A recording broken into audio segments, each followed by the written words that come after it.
Viti 1882, në sallën e vogël të Bashkisë së Greqit, një ceremoni solemne po përgatitet. Banda muzikore e Orsarës rreshtohet. Burrat me kostume të zeza arbëreshe presin. Populli grumbullohet jashtë me emocionin e një feste që nuk shihej shpesh. Papritur, dera hapet dhe brenda hyn një franceskan me sy të thellë. Me fytyrë të lodhur nga misionet në përmalet e Shqipërisë, por me zemrën plot, atë Leonard de Martino. Në duar mban një pikturë të vajt, një portret, jo çfarëdo portreti, por fytyrën e Skënderbeut, kopje e originalit të Ufizit në Firenze.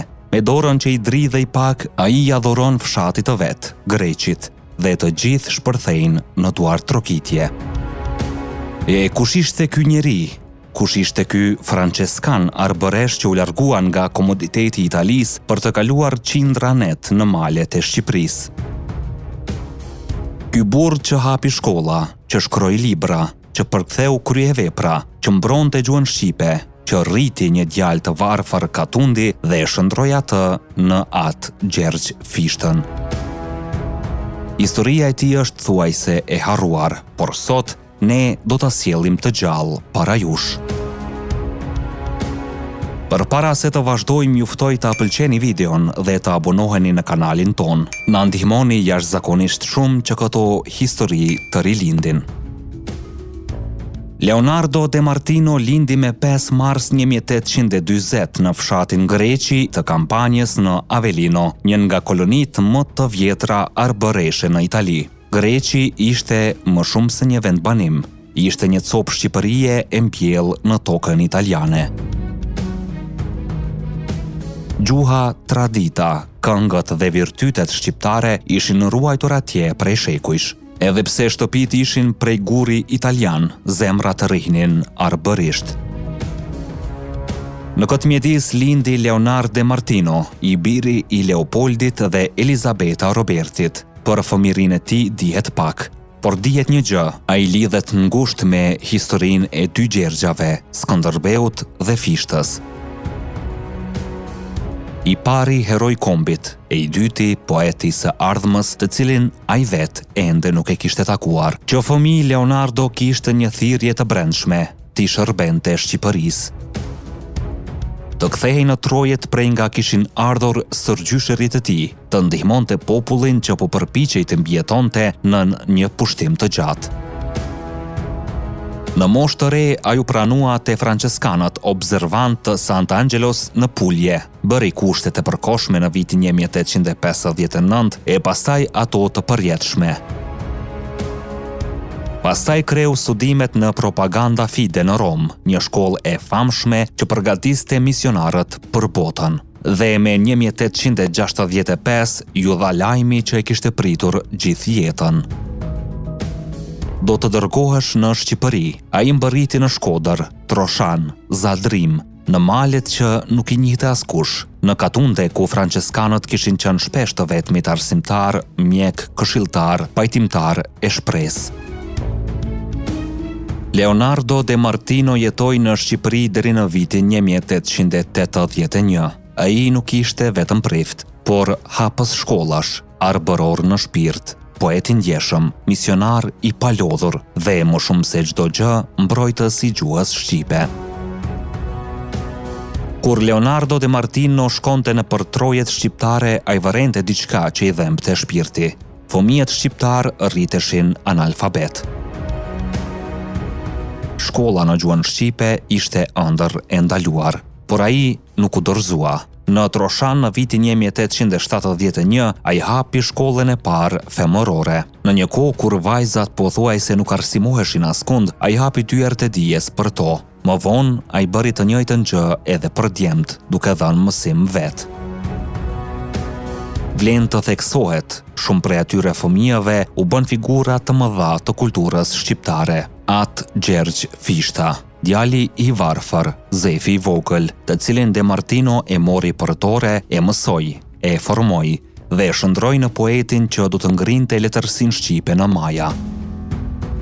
Filip Shiroka, një tjetër nxënës i tij, poet i ndjeshëm, satirik e humorist. Ndrej Mjeda, një djalë me talent të jashtëzakonshëm, i formuar gjithashtu në frymën franceskane ku De Martino ishte një nga mësuesit. Nuk ka egzagerim të thuhet se pa Leonard De Martinon, letërsia shqiptare e shekullit 20 do të ishte shumë më e varfër. Leonardo De Martino ishte poet i lindur, ai shkroi e përktheu shumë. Por vepra e tij më e njohur është Harpa e një arbëreshi, botuar në Venecia në vitin 1888. Në këtë vepër, ai këndon Shqipërisë që e kishte takuar me sytë e tij, mjerimit dhe madhështisë së saj, maleve, virtyteve, njerëzve të thjeshtë, dashurisë për vendlindjen. Përktheu poezi të Metastasios, të Manzonit, të Përzanesës, përktheu edhe Munimin e Jezu Krishtit, shkroi Vajin e hapses, të cilën ja kushtoi Dora Distrias, dhe një pamflet të mrekullueshëm për shpalljen e zojës së Këshillit të Mirë si pajtoria e shqiptarëve. Ai ishte një urë mes kulturës italiane dhe asaj shqiptare, por nga gjithë krijimtaria e tij, një vepër mbetet e pazbuluar mirë nga publiku. Luani i Shqipërisë, botuar në vitin 1882, një libër i shkruar në italisht, i papërkthyer në shqip, që përmbledh jetën dhe veprën e Skënderbeut. Një shkrimtar arbëresh i lindur larg Shqipërisë jep kombit librin që zgjat jetën e legjendës së Kastriotit. Ai e adhuronte Skënderbeun, e konsideronte modelin e virtytit arbëror përfaqësuesin e krenarisë së kombit. Ndoshta pikërisht për këtë arsye, me 25 gusht të 1882-s, ai bëri atë gestin madhështor, dorëzoi portretin e Skënderbeut komunës së Greqit, një portret që u vendos në sallën e mbledhjeve dhe u ruajt me kujdes të jashtëzakonshëm. Ai po i jepte fshatit të vet jo një dhuratë, por një amanet. Mos harroni kush jeni, mos harroni nga vini, mos harroni heroin tuaj. Gjatë viteve të tij në Shqipëri, Leonardo De Martino kishte role të shumta. Ishte sekretar i peshkëvit të Sapës, i Mzot Pietro Severinit. Ishte shërbëtor i katundeve më të largëta. Ishte mësues i fëmijëve të Bib Dot Pashës përfshirë Prengën. Ishte pajtimtar mes fisëve që grindeshin. Ishte zëri i arsyes në një epokë kur pushka dhe gjakmarrja sundonin. Ai e sheh Shqipërinë nga afër, jeton në mjerimin, në varfërinë, në bukurinë e në shpresën e saj. Dhe ajo përvojë i shndroi shkrimet e tij në diçka të gjallë, të ndjerë e të sinqertë. Pas 16 vite shërbimi në Shqipëri, ai u kthye në Itali, jetoi vitet e fundit në kuvendin e Sarnos. Më 12 korrik 1923, në moshën 83 vjeçare, frati arbëresh i Skënderbeut mbylli syt, por vepra e tij nuk vdiq. Ajo mbeti në fishtën që lindi prej dorës së tij, në Shirokën dhe Mjedën që morën dritë nga mësimet e tij, në portretin e Skënderbeut që ai u adhuroi arbëreshëve të Greqit, në harpën e tij poetike, në Luanin e Shqipërisë, librin që meriton të ribotohet. Ai ishte një franceskan italian me zemër shqiptare, një arbëresh që i shërbeu Shqipërisë si pakush, një mësues që la pas breza poetësh. Një rilindës, një dietar, një poet, një kalorës i kulturës. Dhe sot është koha që emri i tij të kthehet tek populli që ai e deshi. Nëse kjo histori ju preku, shkruani në komente mendimin tuaj, sepse çdo koment, çdo pëlqim dhe çdo abonim e ndihmon kanalin ton të rritet dhe të sjellë histori edhe më të fuqishme. Ne jemi Histori Epike, aty ku e kaluara rilind. Deri në videon tjetër, qëndroni krenar dhe të vetëdijshëm për gjakun që rrjedh në damarët tanë.